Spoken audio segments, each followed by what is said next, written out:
11월 5일 수요일 수요 기도회에 참여하신 여러분을 축복합니다. 오늘 본문의 말씀은 로마서 16장 1절로 2절의 말씀 가운데 교회의 일꾼이라는 제목으로 하나님의 말씀을 선포하고자 합니다. 오늘 본문의 말씀으로 로마서 16장 1절로 2절의 말씀 제가 받도록 봉독하겠습니다. 로마서 16장 1절로 2절입니다. 내가 겐그레아 교회의 일꾼으로 있는 우리 자매 베베를 너희에게 추천하노니 너희는 주 안에서 성도들이 합당한 예절로 그를 영접하고 무엇이든지 그에게 소용되는 바를 도와줄지니 이는 그가 여러 사람과 나의 보호자가 되었음이라. 아멘. 오늘은 신약 성경의 심장이라 불리는 로마서 그리고 그 로마서를 기록한 사도 바울에 대해서 설교 전에 잠깐 살펴보고자 합니다. 로마서는 주후 57년경 바울이 고린도에서 3차 선교 여행을 마무리하던 그 시기에 기록되었죠. 당시 로마는 세상의 중심이었습니다. 황제의 권세가 하늘에 닿았고 문화와 철학이 꽃을 피웠지만 그 안에는 영적인 공허와 도덕적 타락이 깊게 자리 잡고 있었습니다. 바울은 아직 한 번도 가보지 못한 로마 교회 성도들에게 편지를 쓰면서 자신이 전하는 복음의 핵심을 논리적으로 또 깊이 있게 선포했습니다. 그것이 바로 로마서죠. 바울은 이 편지를 통해서 이렇게 고백하고 있습니다. 로마서 1장 14절이죠. 나는 헬라인이나 야만인이나 지혜 있는 자나 어리석은 자에게 다 빚진 자라. 그렇죠. 이 한 구절이 바울의 인생을 설명하고 있습니다. 그는 다메섹 도상에서 예수 그리스도를 만난 이후에 자신의 인생을 은혜의 빚으로 여겼던 거죠. 율법 아래 완전하다고 여겼던 자신이 오히려 죄인 중에 괴수임을 깨닫고 그리스도의 십자가만이 유일한 구원임을 알게 되었죠. 바울은 로마서를 통해서 인류 전체에게 이렇게 외치고 있습니다. 로마서 3장 23절로 24절이죠. 모든 사람이 죄를 범하였음에 하나님의 영광에 이르지 못하더니 그리스도 예수 안에 있는 속량으로 말미암아 하나님의 은혜로 값없이 의롭다 하심을 얻었다. 그렇죠. 사랑하는 트리니티 미라클 교회 성도 여러분, 로마서는 단순한 교리서가 아닙니다. 그것은 하나님이 인간에게 주신 구원의 선언문이며 은혜로 의롭다 함을 얻은 자들이 어떻게 살아야 하는가를 가르치는 신앙의 지침서라고 할 수 있죠. 바울은 복음을 머리로만 이해하지 않았던 것입니다. 그는 복음을 삶으로 증명했죠. 감옥에서도 찬송했고 매를 맞으면서도 사랑을 전했던 거죠. 그의 발걸음은 멈추지 않았습니다. 그는 나는 복음을 부끄러워하지 아니하노니라고 외쳤죠. 왜냐하면 그 복음이 모든 믿는 자에게 구원을 주시는 하나님의 능력이 되기 때문이죠. 사랑하는 트리니티 미라클 교회 성도 여러분, 오늘 우리도 바울처럼 복음의 빚진 자라는 것을 기억하셔야 됩니다. 세상은 여전히 로마처럼 화려하지만 그 속에는 진리의 빛을 잃어버린 영혼들이 많이 있다는 것을 기억하시기 바랍니다. 이 시대에 필요한 것은 새로운 철학이 아니라 바로 복음의 능력인 거죠. 바울이 로마서를 통해 보여준 그 열정과 믿음이 오늘 우리 안에서도 다시 살아나기를 바랍니다. 오직 의인은 믿음으로 말미암아 살리라 하는 말씀을 우리는 기억해야 되겠죠. 이 말씀이 우리의 삶의 고백이 되기를 축원합니다. 오늘 본문을 통해 하나님의 말씀을 상고해 보고자 합니다. 성경의 어떤 한 책을 내리 읽을 때 레위기나 마태복음 1장과 같이 대충 적당히 읽고 넘어가는 부분이 바로 로마서 16장이 아닌가 생각해 봅니다. 여기서 언급되는 이름만도 36명이고 그 외 이름이 없는 많은 사람들을 굳이 다 확인할 필요도 없고 서신의 마무리 인사 정도로 보고 그다지 중요하다고 생각하지 않기 때문이죠. 우리는 우리에게 필요하고 자신의 어떤 상황에서 특별하게 인식되었던 부분, 흔히 하는 말로 은혜 받았다고 생각하는 구절에 밑줄 치고 중요하게 여기곤 합니다. 그렇죠. 그래서 성경을 보아도 공자의 논어나 노자의 도덕경에서처럼 좋은 문구를 골라내어 활용하곤 하죠. 안 그렇습니까? 이처럼 우리는 말씀을 생명력 있는 말씀으로 생각하지 않고 있다는 거죠.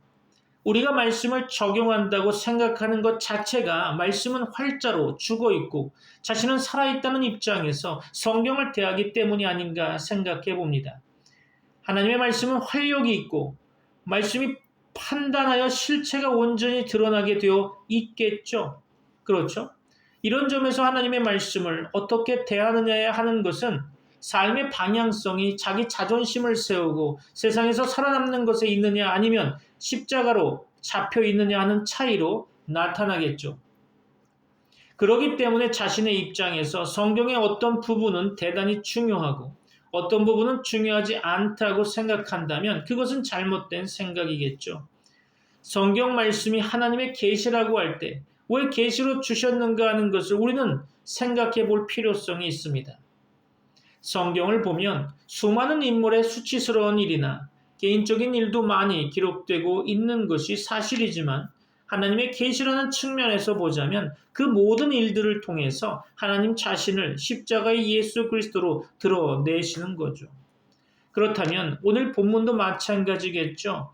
바울의 개인적인 친분, 이런 것들이 우리에게 필요하다고 생각하십니까? 단순히 바울 사도가 이렇게 많은 사람과 친분이 있었다는 것으로 교훈을 받고 우리도 교회에서 바울 사도와 같이 시기와 질투를 버리고 많은 사람과 인간관계를 폭넓게 가지고 개인적인 친분을 쌓아가라는 말씀으로 받아들여야 할까요?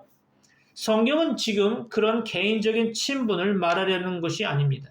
성경을 하나님께서 계시로 주셨다는 사실은 바울 사도가 교인들과 개인적인 친분을 가지고 있다는 사실을 나타내는 그 수준을 넘어서고 있는 거죠.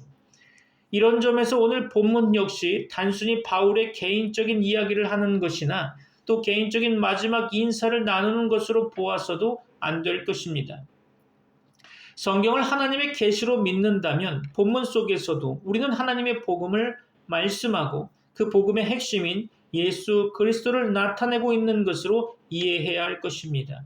그래서 우리는 15장까지 계속 살펴보았던 내용의 중심은 바울 사도가 아니라 예수 그리스도였다는 것을 우리는 알아야 되겠죠. 사도가 서바나까지, 다시 말해서 스페인까지 가려고 하는 것은 바울 사도의 개인적인 비전이나 선교적 욕망이 아니었다는 것을 말씀드렸죠. 말씀대로 땅끝까지 복음을 증거하시는 예수 그리스도의 일에 바울이라고 하는 한 사람을 하나님은 사용하고 계신다는 측면에서 그동안 생각해 왔죠. 하나님의 은혜가 바울을 이끌고 가는 형식으로 성경은 말씀하고 있는 것입니다. 그러므로 16장도 바울의 개인적인 친분이 선교에 얼마나 도움이 되는가 하는 측면으로 볼 수 있는 문제가 아니겠죠. 본문 1절에 보면 내가 겐그레아 교회의 일꾼으로 있는 우리 자매 베베를 너희에게 추천하노니라고 되어 있죠. 여기서 일꾼이라고 하는 것은 식사에 시중을 드는 자, 주인의 종이라는 뜻인데요. 바울 사도는 우리 성경에서 이방 권세자에 대해서는 하나님의 사역자, 에베소서 6장 21절 말씀 가운데 주 안에서 진실한 일꾼으로 번역했고요. 빌립보서 1장 1절과 디모데전서 3장 8절 등에서는 집사라고 번역하고 있습니다. 이 단어의 의미를 한마디로 정리하자면 주인의 명령을 수행하는 자로 표현할 수 있겠죠. 그래서 바울 사도는 자신이 교회의 일꾼이 된 것은 하나님의 말씀을 이루심에 있다고 골로새서에서 이렇게 밝히고 있습니다. 참고로 골로새서 1장 24절로 25절 말씀 볼까요? 나는 이제 너희를 위하여 받는 괴로움을 기뻐하고 그리스도의 남은 고난을 그의 몸된 교회를 위하여 내 육체에 채우노라. 내가 교회의 일꾼 된 것은 하나님이 너희를 위하여 내게 주신 직분을 따라 하나님의 말씀을 이루려 함이니라. 아멘. 그렇습니다. 일꾼이든 사역자든 섬기는 자이든 중요한 것은 하나님의 말씀을 이루는 것에 있다는 거죠. 이런 점에서 교회의 일꾼이란 예수 그리스도와 한 몸 된 자로서 하나님의 일꾼이며 그리스도의 일꾼이라는 것입니다. 바울 사도는 자매 베베를 로마 교회에 추천한다고 했는데요. 여기서 추천하노니라는 말은 원어를 보면 합성어로 함께 서다, 결합시키다, 연합시키다라는 뜻입니다. 즉 로마 교회에 예수 그리스도와 한 몸 된 교회요. 성도들이 있다면 베베는 그들과 함께 세워지는 성도요. 교회의 일꾼이라는 의미라는 거죠. 바울 사도는 지금 당장 직접 갈 수 없고 예루살렘으로 가야 하는 상황이라 베베를 통해 본 서신을 로마 교회에 전달하도록 했던 것으로 보여집니다.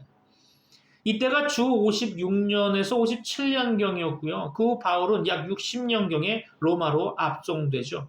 그래서 본문 2절에 보면 너희는 주 안에서 성도들이 합당한 예절로 그를 영접하고 무엇이든지 그에게 소용되는 바를 도와줄지니 이는 그가 여러 사람과 나의 보호자가 되었음이라 라고 하고 있습니다. 여기서 주 안에서 성도들이 합당한 예절로 그를 영접하고 라고 했는데요. 이 말씀이 무슨 뜻일까요? 여기서 예절이라고 하면 우리는 공자의 가르침에 나오는 예나 예절에 대해 생각하기 쉽죠.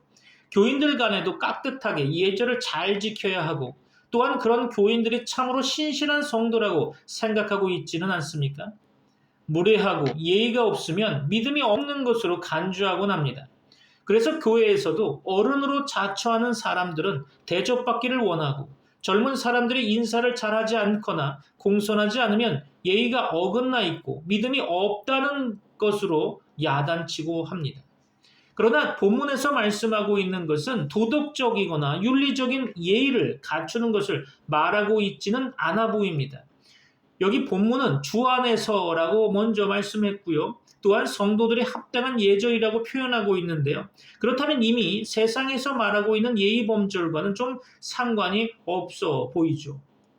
예수 그리스도 안이라는 새로운 세상의 존재인 성도라는 관점에서 말씀하고 있는 것입니다. 참고로 로마서 1장 6절로 7절 말씀 보면 너희도 그들 중에서 예수 그리스도의 것으로 부르심을 받은 자니라. 로마에서 하나님의 사랑하심을 받고 성도로 부르심을 받은 모든 자에게 하나님 우리 아버지와 주 예수 그리스도로부터 은혜와 평강이 있기를 원하노라. 아멘. 그렇습니다. 성도란 하나님의 사랑에 근거하여 예수 그리스도에 의해 부르심을 입어 거룩하게 된 자들입니다.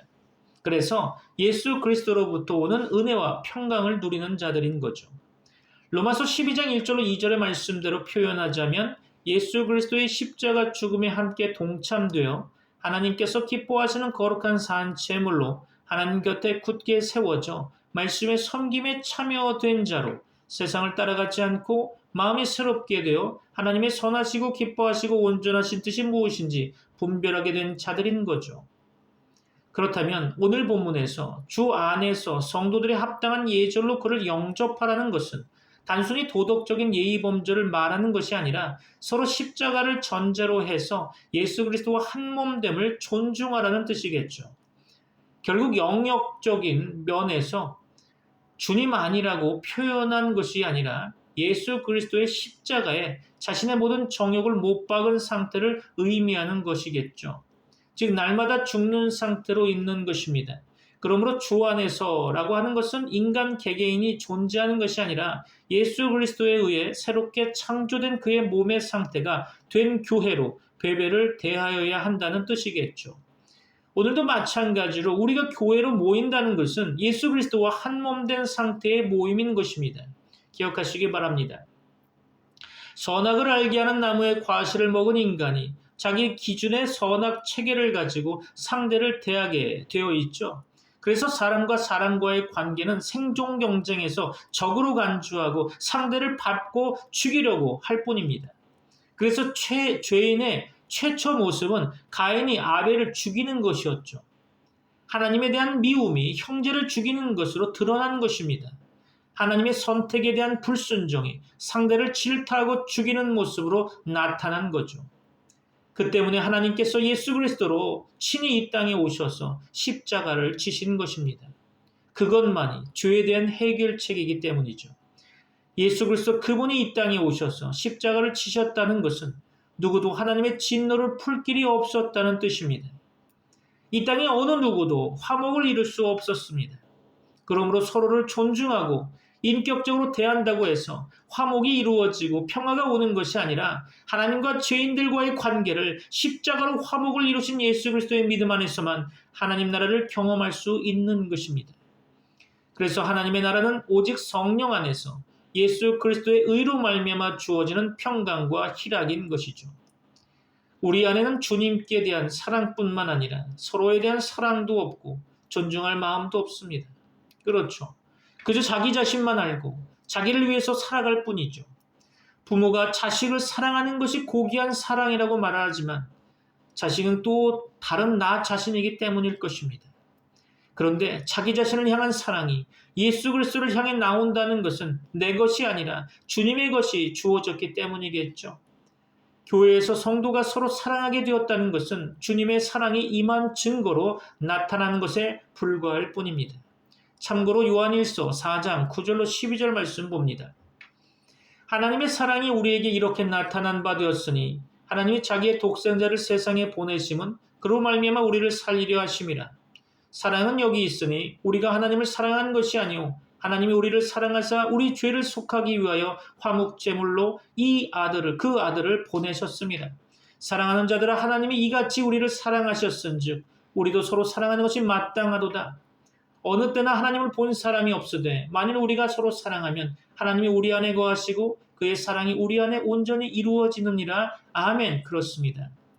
결국 오늘 본문에서 말씀하고 있는 것은 바울의 개인적인 친분을 말하는 것이나 개인적인 바람을 말하는 것이 아니라 구원을 주시는 하나님의 능력이 이렇게 서로 사랑하고 존중하며 주 안에서 합당한 예절에 의해 영접하는 모습으로 나타난다는 것입니다. 이것이 예수 그리스도와 한 몸 된 교회라는 거죠. 그런데 이렇게 표현하면 우리는 사랑을 나타내는 교회가 되자는 식으로 생각하는 분들이 많겠죠. 예수 그리스도를 사랑한다는 것을 자기 사랑을 보여주며 보이는 목회자를 사랑하는 것으로 대체하려고 하죠. 목회자 덕분에 구원의 은혜를 누려보자는 것입니다. 나 대신 누가 완벽하게 살아주기를 기대하면서 성경을 배우고 있다면 천국 가지 않겠는가 하는 마음으로 신앙생활을 하고 있지 않습니까? 그러나 하나님은 훌륭한 사람, 완벽한 지도자, 자신의 모든 것을 대신해줄 목회자나 영웅을 세우시지는 않습니다.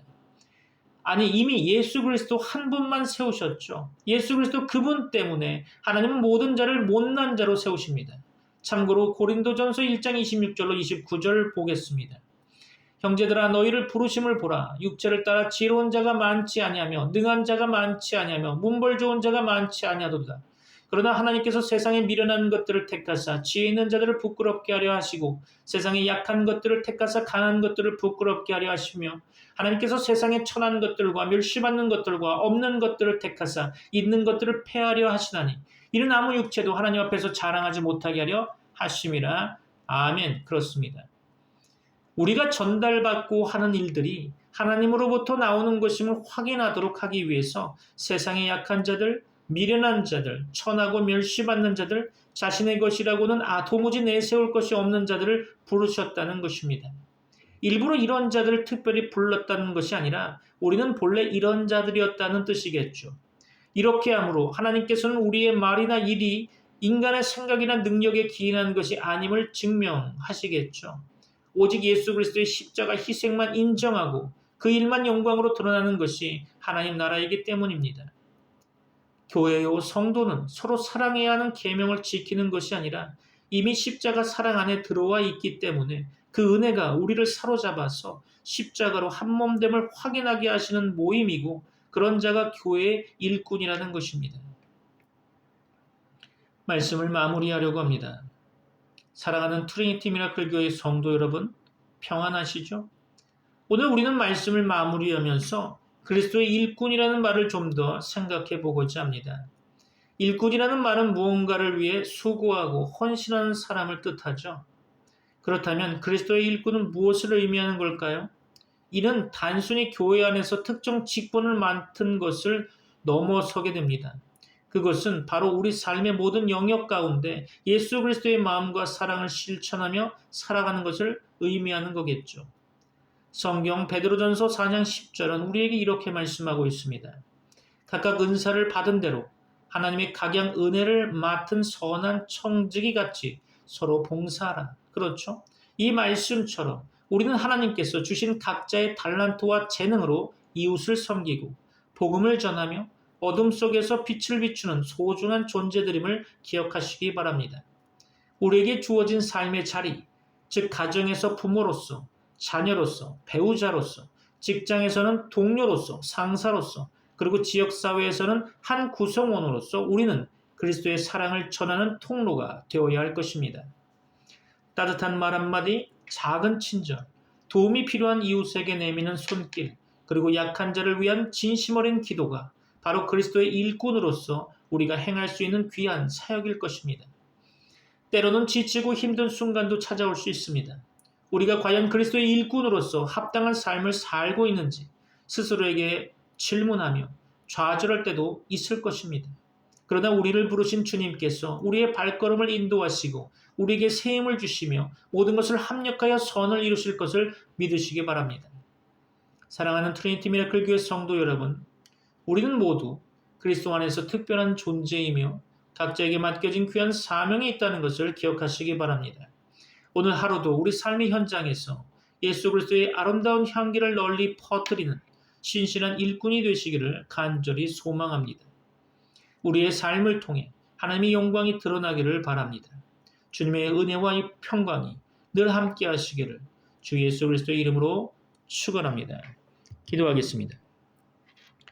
지금은 우리 주 예수 그리스도의 은혜와 하나님의 사랑과 성령님의 교통하심이 트리니티 미라클 교회 모든 권속들과 세계 교회 위에 이제부터 영원까지 함께 있을지어다.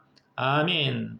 May the grace of the Lord Jesus Christ and the love of God and the fellowship of the Holy Spirit be with you all. Amen.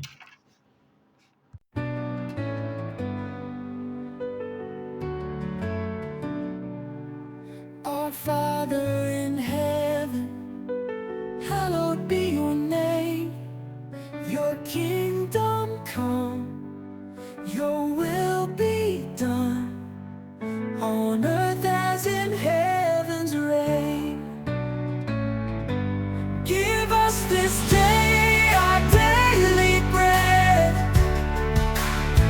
and forgive us all our debts, as we forgive our debtors. In your love we are blessed. Lead us not into temptation's snare, but deliver us from evil's despair. For yours is the kingdom, the power and the glory forever and ever. Amen. Give us this day our daily bread, and forgive us all our debts, as we forgive our debtors. In your love we are blessed.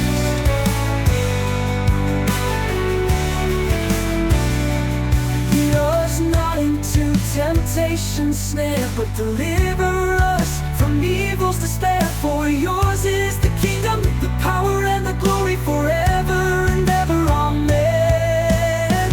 Give us this day our daily bread,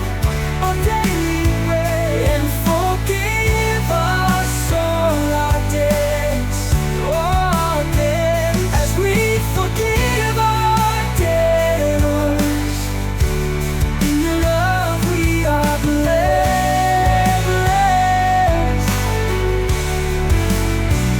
Your kingdom come, your will be done, in every heart and everyone, on earth as it is in heaven above. We sing to you with endless love.